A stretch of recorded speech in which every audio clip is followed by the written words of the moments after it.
Cubs are in the middle of what I think has been an impressive offseason.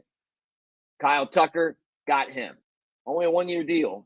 Traded Cody Bellinger. Well, really sold Cody Bellinger and made some other moves. But industry experts feel like the Cubs don't want to spend money, and partly because of their underperforming TV network. We're going to talk about the Cubs business and why it affects the team. Thanks for hanging out with us here on the Cubs Baseball Channel. Like, subscribe, thumbs up. Let's go.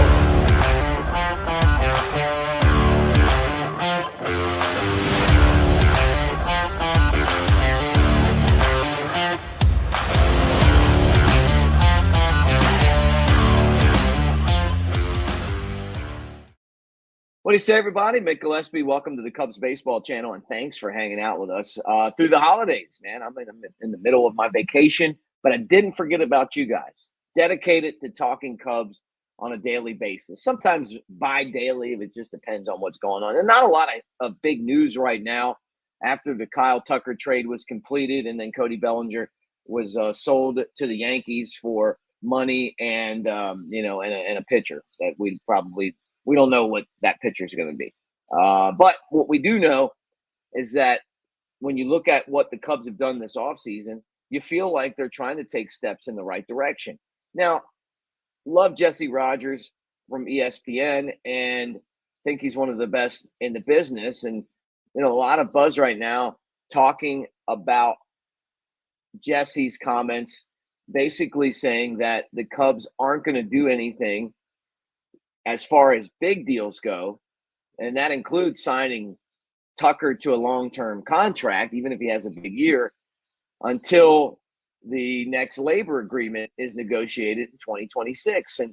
And basically saying that when the Cubs added Marquee in 2020, they thought that the TV network would be a cash cow, and that it hasn't.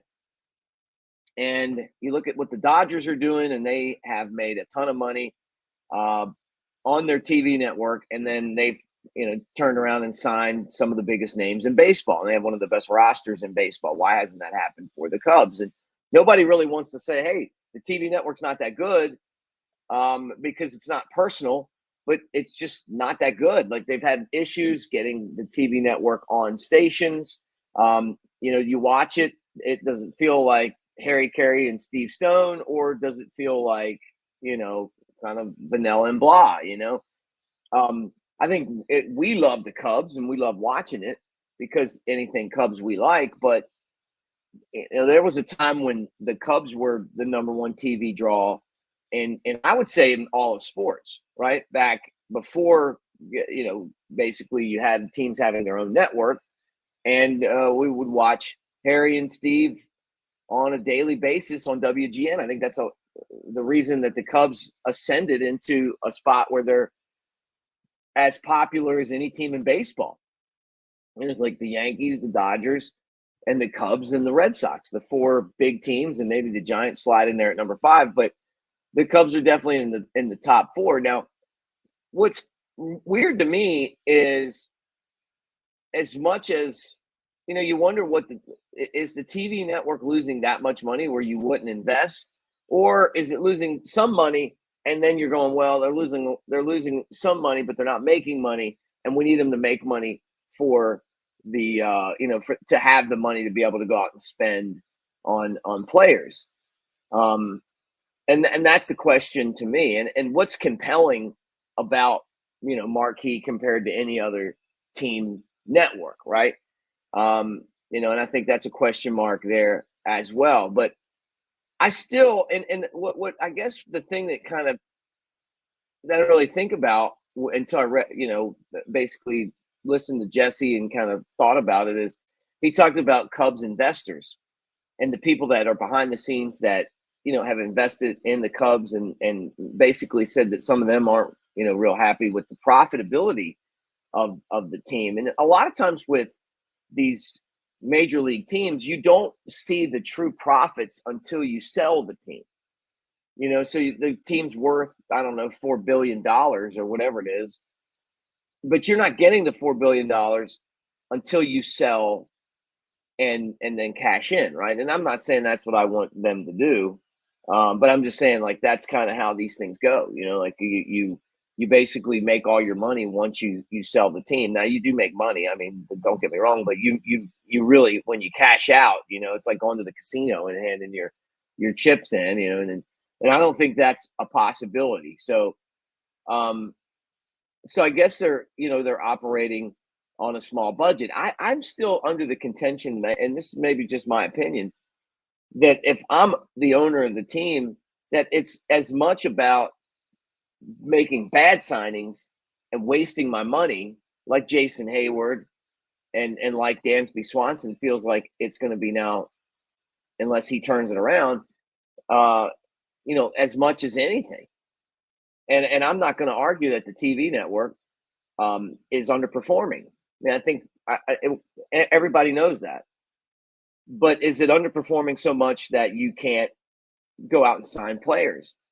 The other thing to me too is that players and ownerships share in the revenue, and the players go out on the field and they perform. But I feel like if you could get the players to invest in the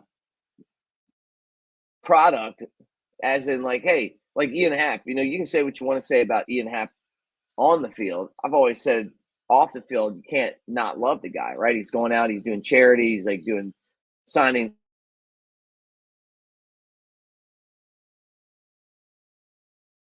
doing pictures, signing them, putting them out. Those things are important, man. They connect with the fans. You put that on your TV network. Hey, here's the Ian Happ podcast. If you could get more players to invest back into the networks and talk to the fan base, it would make the TV network a lot more viewable for us. And we just want to hear what the players think, right? Instead of some guy in a bar like this. Anyway, I found that really interesting, and a little concerning. I'm not saying that I disagree with Jesse, but I just still feel like if Kyle Tucker has a huge year, that I just feel like Tom would sign him, and the Cubs would sign him to a mega deal even before this next contract's negotiated, because I just don't think they would want to lose the production that they're going to get. And the other thing too is, when you win, you make money. Like when everybody's like invested, it's not just about the ticket sales. It's the interest in the team. So interest in the team, and we love the Cubs, win or lose. We always have. I mean, the lovable losers. But at the same time, when 2015, 2016, 2017, you're killing it financially because so many people are vested in the team. And I hope that doesn't slip through the cracks. But anyway, look, as I roll through vacation in the Florida Keys, I wanted to jump on here to you guys, do a show, talk a little bit about the Cubs, and tell you, hey, I hope you're having a great holiday, and we'll do it again tomorrow. Or at least we'll try. Go Cubs.